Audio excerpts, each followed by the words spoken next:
بسم اللہ الرحمن الرحیم۔ السلام علیکم۔ آپ کو بتاتا چلو، دبئی میں ایک شاپنگ مال میں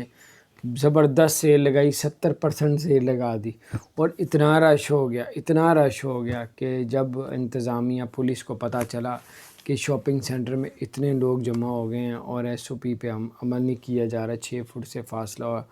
زیادہ نہیں کر رہے بلکہ کم کیا ہوا ہے، تو پولیس نے پورے شاپنگ مال کو ہی بند کر دیا کرونا کی وجہ سے۔ اچھی بلی ان کی لاکھوں کروڑوں کی سیل ہو رہی تھی، لیکن جب ان کو پتہ چلا کہ رش زیادہ ہو گیا، ذرا پتہ سیل لگی تو رش تو ہوگا،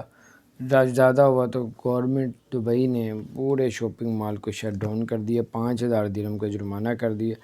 5,000 درہم کی تو اتنی مسئلہ نہیں ہوتا اتنے بڑے شاپنگ سینٹر کو، لیکن ایک بدنامی ہوتی ہے، کرونا کی وجہ سے بند کیا ہے لوگ، سو باتیں سب اس کو غلط طرف لے جاتے ہیں۔ اللہ تعالیٰ آپ سب کو، ہم سب کو ہر طرح کی مصیبتوں سے اپنی پناہ میں رکھے، اور اگر آپ نے ہمارے چینل کو سبسکرائب نہیں کیا تو سبسکرائب کر دیں، بیل آئیکن پریس کر دیں تاکہ نئی سی اپڈیٹس آپ تک پہنچیں۔